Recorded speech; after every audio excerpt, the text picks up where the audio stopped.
दोस्तों, आज की हमारी मूवी में हम देखेंगे दो भाई बहनों को जो एक विशाल समुद्र में फंस जाते हैं और फिर उनमें फिजिकल अट्रैक्शन होता है और वो दोनों एक दूसरे के साथ ही इंटीमेट हो जाते हैं।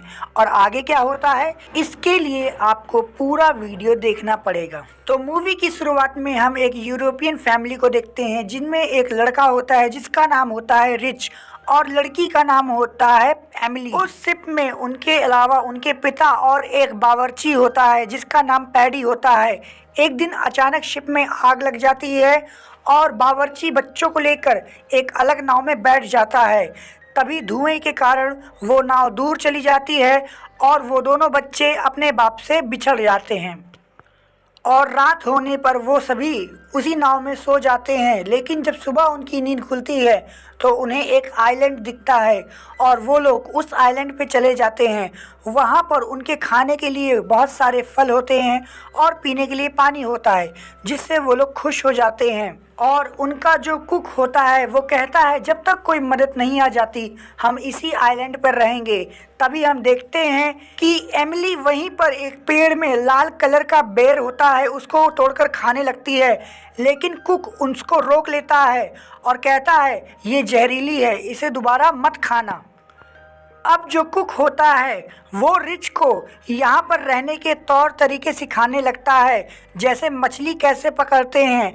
और फिर रात को वो सभी मस्ती करके सो जाते हैं। लेकिन अचानक कुक को एक आवाज़ सुनाई देती है। जब वो देखता है तो वो आवाज़ सामने वाले आइलैंड से आती है और जब वो उस आइलैंड पे जाकर देखता है तो वहाँ पर बहुत सारा खून पड़ा होता है जिससे वो डरकर वापस भाग आता है और फिर वापस आकर वो शराब पीकर फिर मस्ती करता है और सो जाता है। सुबह उठने पर जब बच्चे पैडी को ढूंढ रहे होते हैं तो वो उनको नहीं मिलता, लेकिन जब वो उसको खोजते हैं तो मिल जाता है।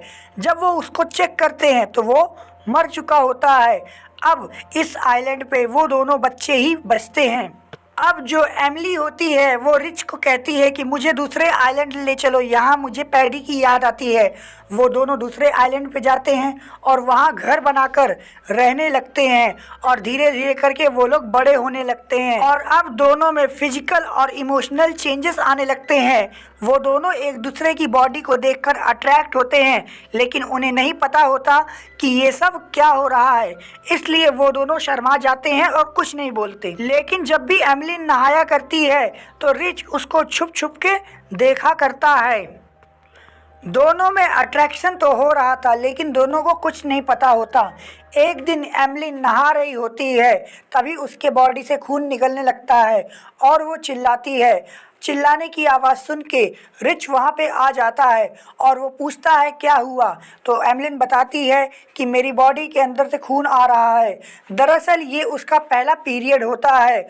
और जब वो दोनों बात कर रहे होते हैं तो रिच कहता है मुझे दिखाओ चोट कहाँ लगी है, लेकिन एमिलिन उसको कुछ नहीं दिखाती, जिसके वजह से रिच को गुस्सा आ जाता है।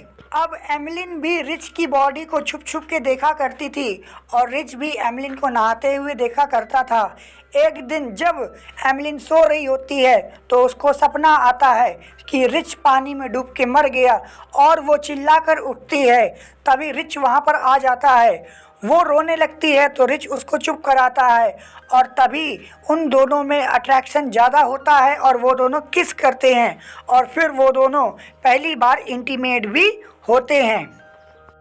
और सेक्स करते हुए एमिलिन कहती है कि तुम मुझे छोड़कर कभी मत जाना, तो रिच भी कहता है मैं तुम्हें छोड़कर कभी नहीं जाऊंगा। उसके बाद हम देखते हैं कि उनका जब भी मन करता है वो दोनों सेक्स करते हैं, इंजॉय करते हैं। एक दिन अचानक एमिलिन का पैर एक जहरीली मछली पर पड़ जाता है और वो बीमार पड़ जाती है और रिच भी बहुत दुखी हो जाता है। वो भगवान से कहता है इसको जल्दी ठीक कर दो और धीरे धीरे एमिलिन की तबीयत भी ठीक हो जाती है। अब वो दोनों उस आइलैंड पे मस्ती से रहा करते हैं क्योंकि उनके पास खाने पीने का सामान होता है और जब मन होता है वो दोनों सेक्स भी कर लेते हैं। उन दोनों की लाइफ मस्त कट रही थी, लेकिन अचानक एमिलिन का रिच पर इंटरेस्ट कम होने लगता है और जब रिच इसके बारे में एमिलिन से पूछता है तो वो कहता है मुझे नहीं पता, मेरे पेट में दर्द होता है। तो रिच उसका पेट चेक करता है, तभी उसके पेट में से आवाज़ आने लगती है लेकिन उन दोनों को समझ में नहीं आता कि ये क्या हो रहा है।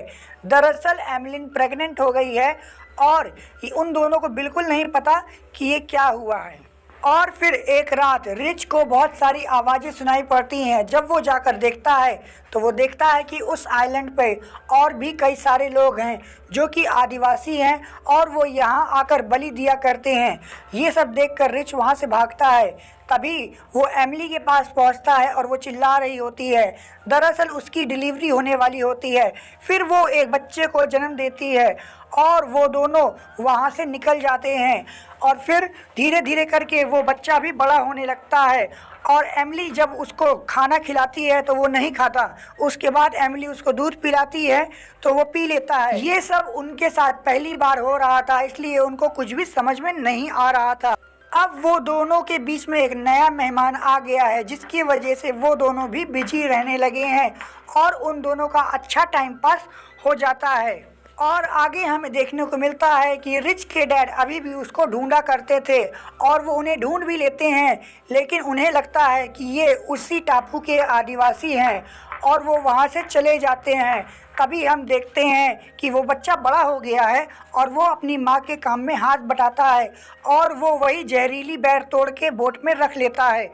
और आगे हमें देखने को मिलता है कि जब वो दोनों माँ बेटे बोट पे होते हैं तभी उनकी बोट पानी के बहाव के कारण समुद्र में जाने लगती है। अब एमिली ये सब देखकर चिल्लाने लगती है और रिच वहाँ पर पहुँच जाता है।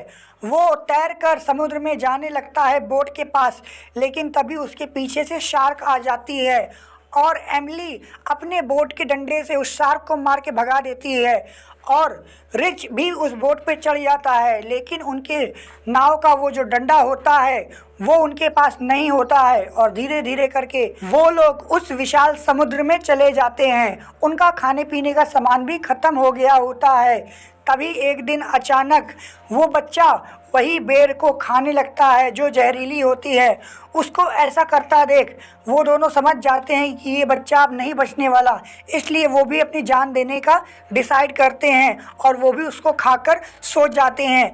लेकिन तभी हम देखते हैं कि रिच के डैड भी वहाँ पर पहुँच गए हैं और उन्हें उनकी बोट मिल जाती है और वो उन तीनों को बचा लेते हैं और इसी के साथ ये मूवी भी ख़त्म हो जाती है।